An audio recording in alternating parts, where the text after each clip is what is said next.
Be a patient listener. Never look bored. Never boast. Never be untidy. And never get drunk. Those are 5 of the 10 written rules found in the files of the man the newspapers called the smoothest con man alive. He followed his rules, and in the spring of 1925, they walked him up to the Eiffel Tower, with a bill of sale in his briefcase. This story is drawn from court records, Secret Service files, and the newspapers of the day. Every name, every date, and every dollar figure you're about to hear is documented. The man himself was born Robert. No, that's the thing about Victor Lustig. Even his name needs a records check. Born January 4, 1890, in the small Bohemian town of Hostine, he would pass through American police stations under more than 40 names. Count Lustig, Robert Miller, Robert Duval. The titles were invented. The manners were not. He spoke 5 languages, dressed like old money, and listened, really listened, the way only a man working from rule number 1 ever listens. Now, Paris, 1925. Here's what Lustig read in the newspapers that spring. The Eiffel Tower was rusting, and the city could barely afford its upkeep. Most people read that and turned the page. Lustig read it and saw a product. He had stationery printed with the seal of the Ministry of Posts and Telegraphs, the government office that actually managed the tower. He gave himself a title, Deputy Director General, and he sent private invitations to 6 of the biggest scrap metal dealers in Paris.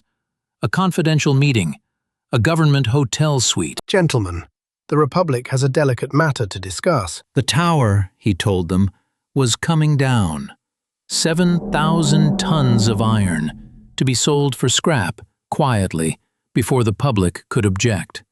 Think about what he was asking them to believe, that France would demolish its most famous landmark and that the government would announce it through a whisper in a hotel room. It should have collapsed right there. It didn't, because Lustig had chosen his room carefully, men rich enough to bid and hungry enough to want the honor.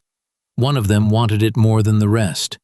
His name was André Poisson, a dealer from the provinces, new money, aching to matter in Paris. Lustig read the hunger in him the way you'd read a price tag. And then he did something no honest official would ever do. And that is exactly why it worked. He took Poisson aside and confessed. The ministry's salary, he sighed, was small. A man in his position had expenses.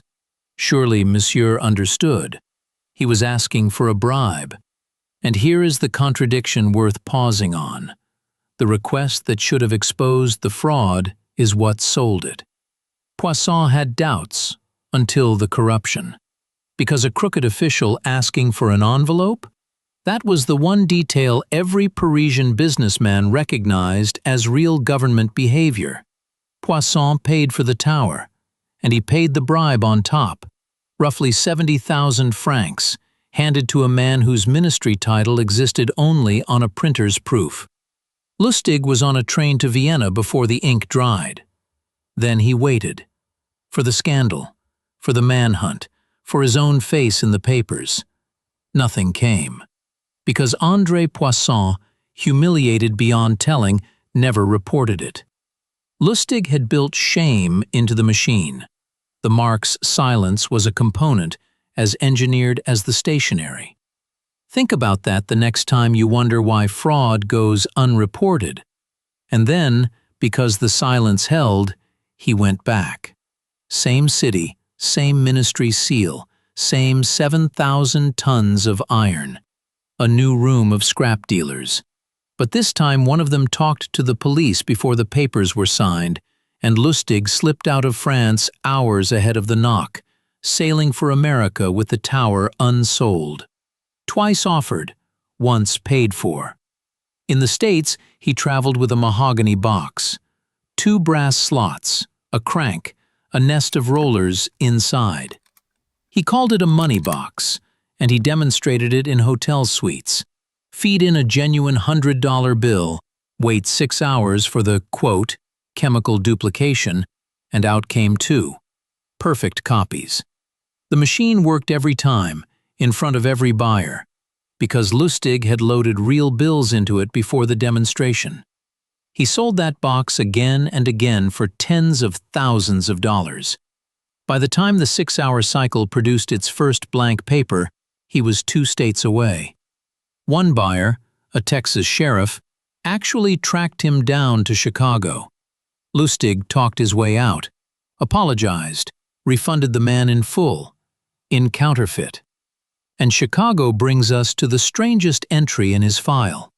In the middle of Prohibition, Victor Lustig walked into Al Capone's office and asked the most dangerous man in America to invest $50,000 in a stock deal. Capone paid. Now, the con you're expecting is that Lustig vanished with the money. He didn't. He put the $50,000 in a safe deposit box, let it sit for 2 months, came back, and returned every dollar. "The deal fell through," he said. "My apologies, and I have lost my own stake." Capone, staring at a man he'd expected never to see again, was so struck by the honesty that he handed him $5,000 for his trouble, which was the only money Lustig ever wanted. He had gambled $50,000 of Capone's dollars to buy one thing: the reputation of an honest man, in the one office in Chicago where that reputation was priceless. Ask yourself what the product was in that con. It wasn't stock. It was trust. Manufactured, aged 2 months, and sold at $5,000. Rule 8, remember, never boast. Let your importance be quietly obvious. But the 1930s asked for more than charm. With a Nebraska pharmacist named William Watts, Lustig moved from selling fake machines to running a real one. Engraved plates, professional inks, and a courier network washing tens of thousands of counterfeit dollars into circulation every month, for 5 years. Federal agents had a nickname for the bills: Lustig money. It was the first product he ever attached his own name to, and it was the one that ended him. May 10, 1935, New York City. Secret Service agents finally take him on the street.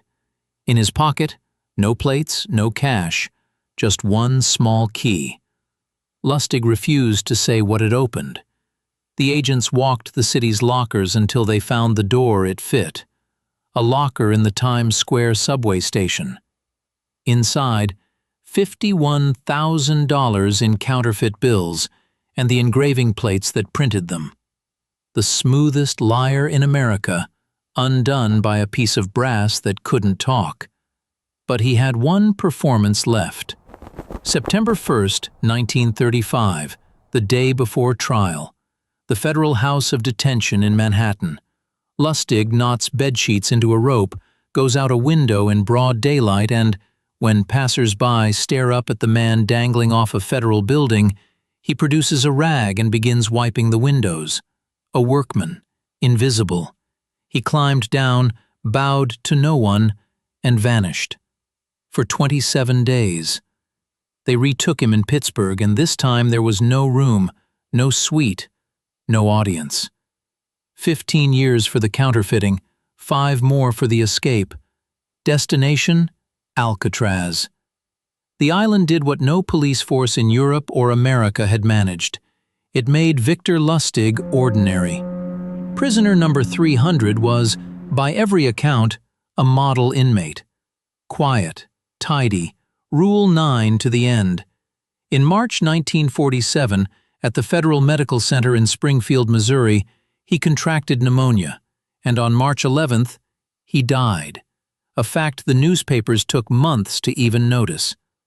The man who sold the Eiffel Tower left behind no fortune anyone ever found. Just the rules. Be a patient listener. Never look bored. Never boast. Never be untidy. Never get drunk. 10 commandments for taking everything a man has, and not one of them tells you how to stop. Next time. The immigrant clerk who promised Boston 50% in 90 days and built the swindle that still carries his name. Charles Ponzi. That file is already open.